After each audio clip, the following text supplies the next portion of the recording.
அம்பேத்கர், பெரியார், அண்ணா, கலைஞர் கனவு கண்ட ஆதிக்கமற்ற சமூகத்தை அமைத்தே தீருவோம் என்று முதலமைச்சர் மு.க.ஸ்டாலின் சூளுரைத்துள்ளார். சென்னை அண்ணா நூற்றாண்டு நூலகத்தில் நடைபெற்ற நிகழ்ச்சியில் முதலமைச்சரின் தாயுமானவர் திட்டம், கல்வி, சுய தொழில் திட்ட பயனாளிகளுக்கு முதலமைச்சர் மு.க.ஸ்டாலின் நலத்திட்ட உதவிகளை வழங்கினார். முன்னதாக அம்பேத்கரின் 69வது நினைவு தினத்தையொட்டி மேடையிலிருந்து அவரது படத்திற்கு முதலமைச்சர் மலர் தூவி அஞ்சலி செலுத்தினார்.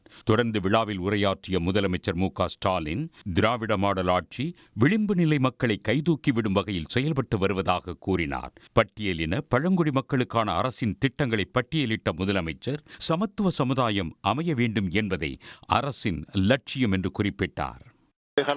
காலமாக சமூகம் உருவாக்கி இருக்கக்கூடிய அத்தனை தடைகளையும் உடைச்சு நாம் முன்னேறி வரணும். நாம் அடுத்து எடுத்து வைக்கக்கூடிய ஒவ்வொரு அடியும் நம்முடைய முன்னேற்றத்துக்கான பயணத்தில் இருக்கக்கூடிய மைல்கல்லாக அமைந்திருக்கு. அதை கடக்கணும். அதுதான் புரட்சியாளர் அண்ணல் அம்பேத்கர் நினைவு நாளில் நாம் எடுத்துக்கொள்ளக்கூடிய உறுதிமொழியா இருக்கணும். அந்த இலக்கை அடைய நம்ம திராவிட மாடல் அரசும் இந்த முத்துவேல் கருணாநிதி ஸ்டாலினும் என்றும் துணையாக இருப்போம்.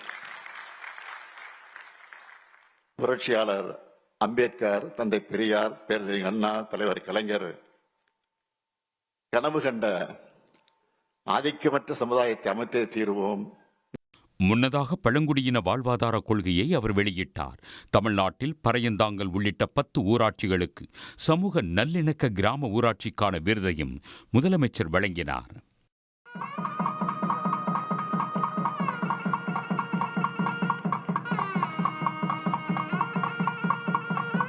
ஆதி திராவிட மற்றும் பழங்குடியின நலத்துறைக்கான கட்டடங்களை காணொலி காட்சி மூலம் திறந்து வைத்த அவர், ஆதி திராவிட மற்றும் பழங்குடியின பயனாளிகளுக்கு நலத்திட்ட உதவிகளை வழங்கினார்.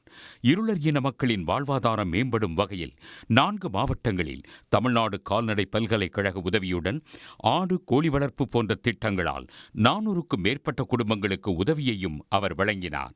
தென் மாவட்டங்களில் கபடி வீரர்களுக்காக தங்குமிடங்களுடன் கூடிய பயிற்சி மையங்கள் கூடுதலாக அமைக்கப்படும் என்று கபடி பயிற்சியாளர் மணத்தி கணேசனின் கோரிக்கையை ஏற்று முதலமைச்சர் மு.க.ஸ்டாலின் உறுதி அளித்தார். உடனுக்குடன் செய்திகளை தெரிந்து கொள்ள சன் நியூஸ் பெல் ஐகானை கிளிக் பண்ணுங்க.